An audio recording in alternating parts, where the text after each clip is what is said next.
So we come to the last speaker of the day, and as I told you at the beginning of the conference, I have asked Robert J. Sawyer, this is his latest book. Robert's not as well known as he should be. He's a writer of science fiction novels. His output is astonishing. Robert writes one novel a year and has done that for the last 40 years. They're amazingly believable.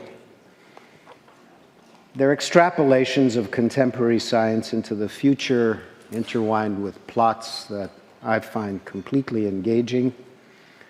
And the job I gave him for this conference was to sit in on every talk, to participate in every break, to come to every party, and then to come up on this stage and help us make sense of it all. So I'd like to invite Robert J. Sawyer to come up here.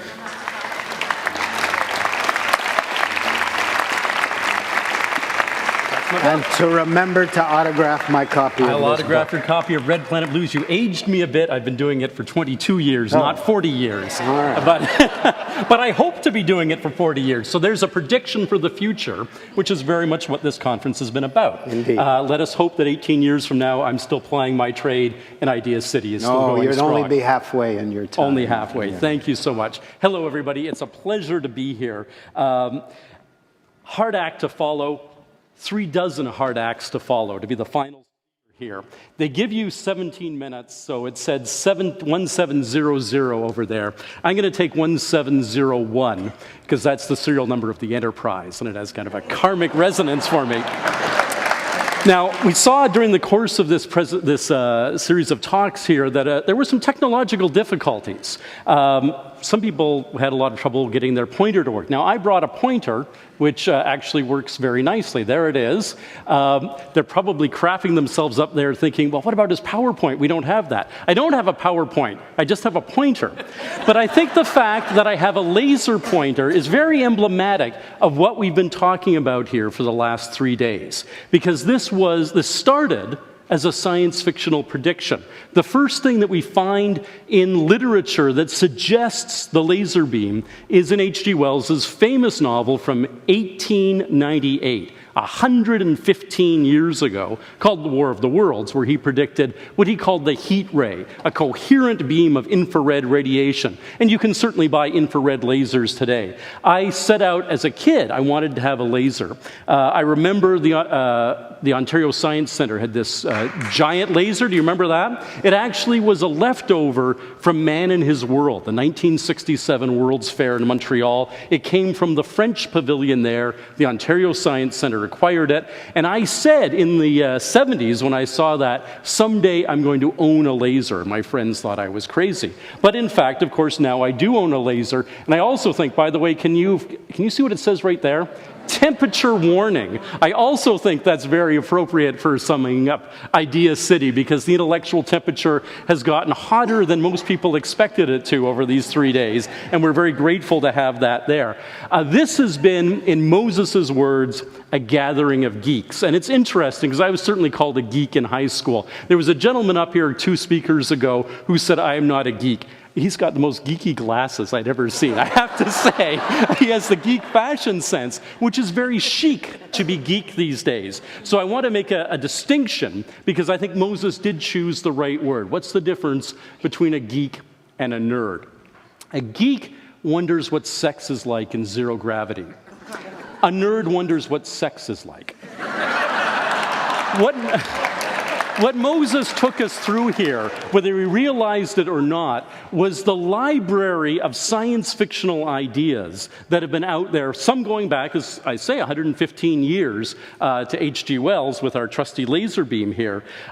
We started very early on. We had Don Tapscott, who I had the great privilege of working with. I don't know if Don remembers me, but I remember him. I used to be a freelance science and technology writer. I worked with him around about 1985 when he was doing a study on the integration of data, text, voice, and image when that was a radical notion. I was very pleased to see Don as the first speaker here, and I'm honored to kind of bookend somebody I admire greatly at the end here. after those opening, setting the stage things, we were introduced to the concept of robotics. And Moses mentioned that the term robot, robota, comes from the Czech, and it comes from the Czech word meaning indentured servitude or laborer, and it comes from a science fiction work. RUR, Rossum's Universal Robots, as Moses said, by the great Czech playwright Karl Čapek. And all of the ideas that I saw here, I have to say, I saw people going, wow, that's cool, that's amazing, what a great new exciting idea. Most of these ideas were presaged in the pages of science fiction. And if I have a message that comes out of this, it is that there is a reason that a science fiction reader is here at the end. A lot of people, everybody takes a little moment where they sell their product. Well, Moses very nicely sold my individual product, so I'm not going to do that. What I'm here in a little bit to do is sell my general product of science fiction as a way of looking at the future. We had RUR, Rossum's Universal Robots from science fiction. When we introduced the discussion of flying cars, what went up on the, I will use my laser, look at that. What went up on the screen over there and over there was a clip from the Jetsons, a science fiction TV show. When we were talking about bioluminescent plants and the case was being made, a clip went up from a movie. What movie went up there? It was Avatar. You used 2001: A Space Odyssey to introduce one of the sections here. And I must say, it was the only one of the clips that didn't get a laugh. Did you notice that? All the Walter Cronkite clips, people were tittering in the audience at the naivete of CBS Evening News' anchor in the 1960s talking about our time now, in fact, the past, a decade ago. But when 2001 came up, we looked at that and we said, that looks real, that looks accurate, that looks like what the future is supposed to be. Now, the date on that, we haven't quite reached that technology yet, but the idea that science fiction was laying a roadmap for us was the subtext I saw throughout this iteration of Idea City. And I've been lucky enough to be at Idea City repeatedly over the years as a speaker. We saw here quantum computing being discussed by the gentleman from D-Wave, which is a Canadian company. And I am delighted with the notion that the world's first commercial quantum computer may be a Canadian product. We like to think of ourselves as cutting edge in technology, and we always trot out Alexander Graham Bell and say, no, he was in Canada when he invented the phone, really, honest to God. And we invented Superman and we invented basketball, but yeah, we did it in the States. But we may have invented the quantum computer here in Canada, which is a really, really cool thing. And yet, all right, I will mention one of my books. In 1997, I wrote a novel called Factoring Humanity, which was all about quantum computing. This stuff has been in the literature of science fiction now for a decade and a half and more, and explained with great facility and simplicity so that people can understand this notion of reaching across to parallel realities and pulling in their multiplicity to let us solve computing problems that would be intractable if you only had one reality in which to do your work. We saw here, and I actually tweeted this, at Idea City we saw 3D printing of death and life, printable guns, printable biotissue. To me, that juxtaposition was fascinating. Moses is a maestro, as you know, at orchestrating all of this. And the juxtaposition of those two things was fascinating. But it also, to me, was the most interesting, and forgive me, my colleagues who were here, and of course, Mr. Black, who just preceded me, of all the speakers who were here, the one who I found most interesting was, in fact, the fellow who had created the printable gun. Not because I think it's a great idea. In fact, I think it's a reprehensible idea, but because he was absolutely right to say that the single most important thing that must happen at a technological juncture is to get not just the upsides, not just preaching from this stage to venture capitalists saying, I've got a big idea, give me $1 million or $1 billion and I'll make a reality of it, but to get the downside into the dialogue as quickly as possible, to start talking immediately about the potential negatives as well as the potential positives. And having this gentleman here saying, okay, now that we've got 3D 3D printers, yes, we can print meat, we can print, one of the applications some of you will have seen on the second floor was printing busts of people. There was a discussion of making wedding cake toppers that are actual scans of the couple that are actually being married, their physiognomy being reproduced in three-dimensional printing. All kinds of wonderful and in some ways trivial or frivolous or fun applications. And we need a guy to come along and say, wait a minute, there's a downside to that. Well, in general, that guy actually is the science fiction writer. My friend William Gibson, the great writer from Vancouver, said it well when he said the job of the science fiction writer is to be profoundly ambivalent about changes in science and technology. And one of the things that has happened so radically, and we saw it here with our young gentleman, Jack, who was the 15-year-old cancer researcher who owns his own idea because of the child labor laws, which I thought was a wonderful moment, because he couldn't work at the university because he was underage, so he wasn't paid, so the university doesn't own his great invention. He's going to be a very, very rich man because of that. But the reality is that almost every idea that comes along these days, the universities have shifted. He talked passionately, and I loved his talk, about the necessity of opening up academic research and not having journals behind paywalls. But the part that he didn't touch on, except ever so obliquely there, was the fact that so much academic research is now geared entirely towards making a buck for the university. That there's very little of this thinking about how we're going to do stuff for, and we had a couple of people mention this, for the good of all humanity. I thought Henry Morgentaler, who was with us in spirit at best, he's a humanist, I'm a humanist, he thinks he's completely gone, I think he's completely gone, but through the miracle of television, which Moses, of course, is one of our great Canadian pioneers in, we had him here on screen with us, joining us legitimately from beyond the grave. I'm not so convinced about some of the other applications we heard in that area, but we had a legitimate dead guy on screen here telling us that he wanted to work for the betterment of humanity, not for making $1 million or $1 billion.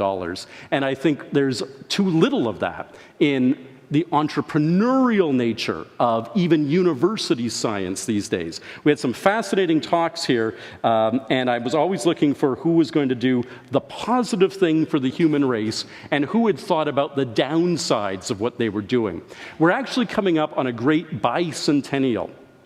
2018, 5 years from now as we speak, is the bicentennial of science fiction. Science fiction was invented by a woman. His name was Mary Shelley. She wrote the first science fiction novel. It was called Frankenstein. It was a novel about biotechnology. It was a novel with a scientist as the main character. Nobody had ever done that before. It was also, by the way, a novel about resurrecting the dead, another theme that we had here, not just by communicating across possibly a barrier to another reality, but also reanimating species that have become extinct. We had the wonderful talk about possibly bringing back the woolly mammoth, for instance. Mary Shelley invented this notion, and when she invented the concept of science fiction, she very much wanted science fiction to be cautionary tales, to be, if this goes on, what can possibly go wrong? And we need to be very, very careful about that. Now, as a writer, I'm an optimist. I'm a writer who believes that the world is definitely a better place now than it was 50 years ago, and will be a better place 50 years from now than it is today. I am an optimist, but I want us to be sure that when we take an idea, we look at the idea with that very critical eye for the upsides and also for the downsides. There was an undercurrent of acceptability for the science fictional view of things in all of this, particularly when we had the wonderful talk from Dr. Showalter about Pluto's moons. And of course, what did the public want the unnamed moon of Pluto to be named? We wanted it to be named Vulcan. Well, not because we're big fans of the god that Greeks called Hephaestus, because we wanted to honor science fiction and its contributions to our life. The vision that science fiction has put forward decades in advance of most of what we see in the common weal, in the public space, is setting the agenda and doing that careful thinking about the potential downsides of so many of the ideas that were presented on this stage. We heard from a number of entrepreneurs and people speaking to entrepreneurs and people who want to be entrepreneurs. Jeff Bezos is an entrepreneur, and Bob Richards mentioned his involvement in private space exploration.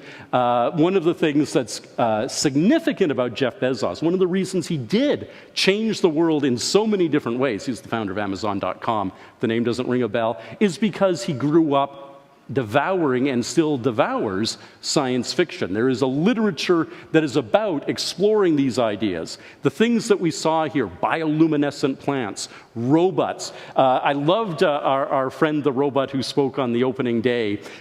It was in some ways the most realistic robot I'd ever seen because it was just like my mother without her hearing aids. It couldn't hear what I was saying, and it responded just pleasantly just to make the time go by. And I thought, yes, we actually now have a robot that passes the Turing test, which is the test to make a computer that actually can interact like a real human being. The key, apparently, to actually emulating human sentience is just not to listen to what the other person is saying. We do that so well all the time. I also have to say, we talked about, you all saw in the program book that Conrad Black was appearing by telepresence, and he was going to appear in a video presentation. And I have to say, Moses, that was the most impressive holographic 3D display I had ever seen. I'm a science fiction writer. I see this kind of thing all the time. But do you remember Obi-Wan being spoken to by Princess Leia, and she's going, "Help me, Obi-Wan Kenobi, you're my only hope." "Help me, Obi-Wan Kenobi, you're my only hope." This was perfect. This was like he was really here. It's way better than the fake Moses up in the lobby there. You got to upgrade your technology here, I'm telling you. We were privileged to have Conrad Black here in person. And what an interesting talk. And I want to bring it all to the end here because we had the wonderful one-man show called Boom. This afternoon, the 12-minute excerpt from the 90-minute one-man show.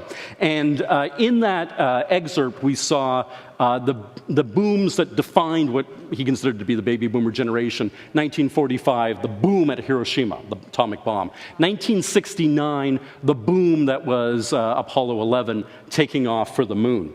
And what's interesting about that, and I got a minute and 40 seconds here to tie all this together, and I want to bring in, I guess, Conrad Black's very interesting defense of a character who doesn't get a lot of defense, at least in Canada yet, which was Richard Nixon, is that amongst the things that happened on Nixon's watch was one of the most significant things of all of human history, which was that second boom, the landing of man on the moon. At Tranquility Base, in the Sea of Tranquility, on the moon, there's the Apollo 11 lander, the lower half of the lander, the part that did not return to the command module. And on one of its legs, there's a curved anodized aluminum plaque. And on that plaque, it says great words. You have to forgive the 1960s sexist language, but great words. Here men from the planet Earth first set foot upon the moon, July 1969 AD. We came in peace for all mankind. And the signatures on the plaque are Neil A. Armstrong, Edwin Buzz Aldrin Jr., Michael A. Collins, and Richard M. Nixon. His name is on the plaque. So he actually has that ultimate vindication. Long after Ronald Reagan is forgotten to cosmic history, long after Barack Obama and Bill Clinton and you name your president is forgotten, Richard Nixon's name is on the moon and will be there when Bob Richards and his crew gets there to mine the asteroids on the moon. I want to thank you all for this wonderful opportunity to sum up for you. And Moses, what a pleasure to be here again. Thank you so much, my friend. Thank you, thank you, thank you. Thank you. Good man. Thank you. Very well. Thank you. Very well. All right.